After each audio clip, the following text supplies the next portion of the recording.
Hello and welcome to the career shaper. मैं हूं Subhash Poddar. GK आधारित ये सेट आगामी प्रतियोगिता परीक्षाओं के लिए तैयार किया गया है, जिसमें कि अभी निकट भविष्य में बीपीएससी प्राइमरी स्कूल हेडमास्टर के लिए एग्ज़ाम होना है और फिर बीपीएससी 67th का एग्ज़ाम होना है। उसके बाद भी और कई एग्ज़ाम हैं, सचिवालय वगैरह, दरोगा वगैरह का। तो ये इन तमाम एग्ज़ाम्स के लिए ये सेट का अध्ययन करें, जिसमें कि चुनिंदा जीके का एक कलेक्शन दिया जा रहा है। आइए देखते हैं। क्वेश्चन नंबर 1 है, ओसाका ट्रैक किससे संबंधित है? ओसाका ट्रैक, ओसाका जापान में है, जापान का सिटी है। ओसाका ट्रैक किससे संबंधित है? तो ये ऑप्शन देखें, द्विपक्षीय निवेश, जलवायु परिवर्तन, डिजिटल व्यापार या ई कॉमर्स, सतत विकास निधि। तो इसमें से सी ऑप्शन सही है, इसी से रिलेटेड है ओसाका ट्रैक, डिजिटल व्यापार और ई कॉमर्स। 2 नंबर प्रश्न है, निम्नलिखित में कौन ड्रोसोफिला से संबंधित नहीं है? ड्रोसोफिला, आप जानते हैं ड्रोसोफिला एक मक्खी की प्रजाति से जुड़ा हुआ शब्द है, ड्रोसोफिला। तो ऑप्शन भी सब मक्खी पर सेट किया हुआ है, इसमें बताना है कि ड्रोसोफिला किससे संबंधित नहीं है। तो इसका आंसर हो जाएगा डी, बड़ी मक्खी, बड़ी फल मक्खी। ऐसे इसका ड्रोसोफिला का लोकप्रिय नाम है पोमेस मक्खी, सिरका मक्खी और मदिरा मक्खी, और इसे छोटी फल मक्खी भी कहते हैं। इस तरह से इसका आंसर डी होगा सही, जो इससे संबंधित नहीं है। 3 नंबर प्रश्न है, कोरोना बॉन्ड का प्रस्ताव किसके द्वारा लाया गया था? बहुत ही शानदार प्रश्न है। कोरोना बॉन्ड, कोरोना बॉन्ड का प्रस्ताव किसके द्वारा लाया गया था? तो ये है अमेरिका, रूस, चीन, यूरोजोन। तो इसका आंसर डी हो जाएगा, यूरोजोन के द्वारा लाया गया प्रस्ताव था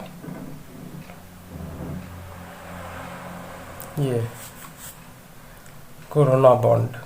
4 नंबर है, मोना लोआ वेधशाला किसके साथ जुड़ा हुआ है? मोना लोआ वेधशाला किसके साथ जुड़ा हुआ है, यानी कि यहाँ पर क्या काम होता है? ऑप्शन देखें, न्यूट्रिनो अवलोकन, ब्लैक होल अवलोकन, गुरुत्वाकर्षण तरंगे वेधशाला, कार्बन डाइऑक्साइड माप स्टेशन। तो आंसर डी हो जाएगा इसका, कार्बन डाइऑक्साइड माप स्टेशन है मोना लोआ वेधशाला। 5 नंबर प्रश्न है, सिस्टर स्टेट संबंध, सिस्टर स्टेट रिलेशनशिप के तहत भारत का कौन सा राज्य चीन के फुजियान प्रांत से जुड़ा है? सिस्टर स्टेट रिलेशनशिप, भारत का कौन सा राज्य चीन के फुजियान प्रांत से जुड़ा है? तो ये तमिलनाडु है, तमिलनाडु फुजियान सिस्टर स्टेट है। 6 नंबर प्रश्न है, HSN कोड किसके साथ जुड़ा हुआ है? HSN कोड, तो ये देखें, वस्तुओं के अंतर्राष्ट्रीय व्यापार से जुड़ा हुआ है। बाकी ये ऑप्शन नहीं होगा, अचल संपत्ति, शहरों की हरी इमारत, पर्यटन, ये जुड़ा हुआ है वस्तुओं के अंतर्राष्ट्रीय व्यापार से। ये नंबर आप आंसर होगा HSN कोड। ये 7 नंबर है, निम्नलिखित में से कौन एक तकनीकी वस्त्र नहीं है? बहुत ही टेक्निकल क्वेश्चन है ये सब। तकनीकी वस्त्र नहीं है, ये चुनना है। तो इसमें आंसर डी हो जाएगा, मोजे यानी सॉक्स। बाकी ये सब तकनीकी वस्त्र है, जूट के बोरे, सीट बेल्ट, जूते का फीता, यानी इसके निर्माण में तकनीक का सहारा लिया जाता है। 8 नंबर है, भारत का पहला ई वेस्ट क्लिनिक कहाँ शुरू किया गया? यानी इलेक्ट्रॉनिक वेस्ट क्लिनिक, इलेक्ट्रॉनिक अपशिष्ट क्लिनिक कहाँ शुरू किया गया? तो आंसर होगा सी, भोपाल में भारत का पहला ई वेस्ट क्लिनिक। 9 नंबर है, मध्य प्रदेश का भगीरथ कृषक अभियान भगीरथ कृषक अभियान किसके लिए प्रसिद्ध है? तो इसका आंसर हो जाएगा जल संरक्षण। जल संरक्षण के लिए ही ये प्रसिद्ध है भगीरथ कृषक अभियान, मध्य प्रदेश में। 10 नंबर प्रश्न है, भारत का प्रथम भारतीय कौशल संस्थान। भारत का प्रथम भारतीय कौशल संस्थान कहाँ शुरू किया गया है? तो आंसर हो जाएगा मुंबई में। ये भारत का प्रथम कौशल संस्थान मुंबई में शुरू किया गया। 11 नंबर है, भारतीय रिजर्व बैंक या सरकार द्वारा निम्नलिखित में से कौन सा उपाय अर्थव्यवस्था में निवेश को कम कर सकता है? उपाय बताना है जो या तो गवर्नमेंट ऑफ इंडिया दे या फिर आरबीआई दे।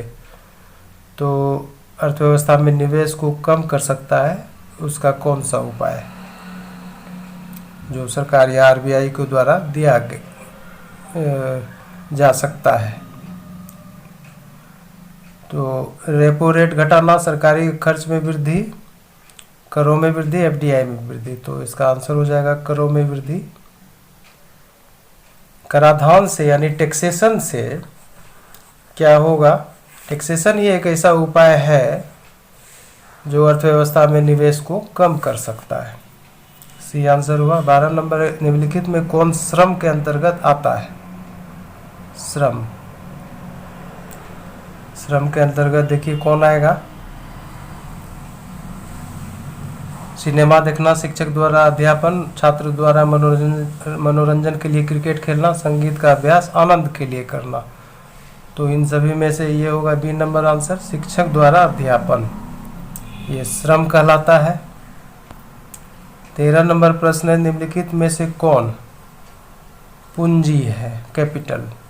किसान का हल, फटा हुआ वस्त्र, घर के बाहर बड़ा पत्थर, बिना व्यवहार में लाई जाने वाली मशीन। तो किसान का हल पूंजी के अंतर्गत कहा जाएगा, आंसर ए होगा।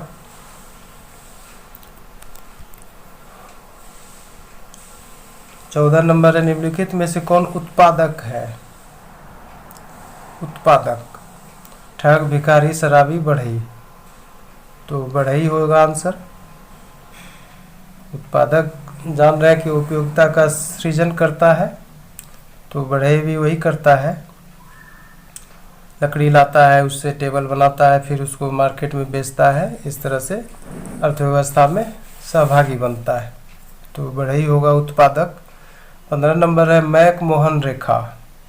जानते हैं साइनो इंडियन बाउंड्री लाइन है, यानी भारत चीन के बीच की सीमा रेखा है। और ये सीमा रेखा विगत वर्षों में विवादों में रही है। ये कहाँ पर स्थित है? विवाद वाला जगह पर क्वेश्चन है। तो ऑप्शन में भूटान की पूर्वी सीमा से भारत, चीन और म्यांमार के सीमा के त्रिकोणीय बिंदु पर, यही होगा आंसर, ए नंबर। इसी पॉइंट पर इसको ये चिकन नेक भी कहलाता है। ये पॉइंट यहीं पे हुआ था डोकलाम विवाद, आपको याद होगा। तो आंसर इसका ए हो जाएगा। 16 नंबर है, फेनी नदी जल विवाद का संबंध। फेनी नदी जल विवाद का संबंध भारत और उसके किस पड़ोसी देश से? तो ये बांग्लादेश से है, बांग्लादेश आंसर होगा। भारत के किस देश के साथ मिलकर पहली अंतर्राष्ट्रीय पेट्रोलियम पाइपलाइन का निर्माण किया गया? पहली अंतर्राष्ट्रीय पेट्रोलियम पाइपलाइन भारत और नेपाल आंसर होगा। 18 नंबर है, ट्रांस हिमालयन बहुआयामी कनेक्टिविटी नेटवर्क। ये आर्थिक नेटवर्क है, आर्थिक गतिविधियों के लिए स्थापित किया गया नेटवर्क है। ट्रांस हिमालयन बहुआयामी कनेक्टिविटी नेटवर्क किन दो देशों के बीच शुरू की गई? तो ये चाइना और नेपाल है। चीन और नेपाल के बीच इस तरह की कनेक्टिविटी का नेटवर्क शुरू किया गया है आर्थिक गतिविधि के लिए। 19 नंबर है, भारत ने निम्नलिखित में से किस देश के मटाला एयरपोर्ट को संचालित करने और वहां की अवसंरचना क्षमता में सुधार करने में मदद की है? मटाला एयरपोर्ट अगर जान रहे होंगे तो ये श्रीलंका में है, आंसर ए होगा। इंडिया उसको अपने अंडर ली है मैनेजमेंट वगैरह के लिए। 20 नंबर है पैरासेल द्वीप विवाद। पैरासेल द्वीप विवाद किन दो देशों के बीच है? तो जब साउथ चाइना सी का विवाद देखेंगे तो चाइना के साथ कई निकटवर्ती देशों के साथ विवाद है। उनमें से एक विवाद ये भी है पैरासेल द्वीप विवाद, जो चीन और वियतनाम के बीच है। आंसर बी होगा। तो इस तरह से इसमें 20 ही प्रश्न है और सारे प्रश्न अहम है और काफ़ी स्टैंडर्ड के हैं। ये IAS तक में ये सब प्रश्न रखा जाता है, तो आप इसको देखें, कहीं न कहीं ये आने वाले समय में आने वाले परीक्षाओं में काम देगा। Thank you very much.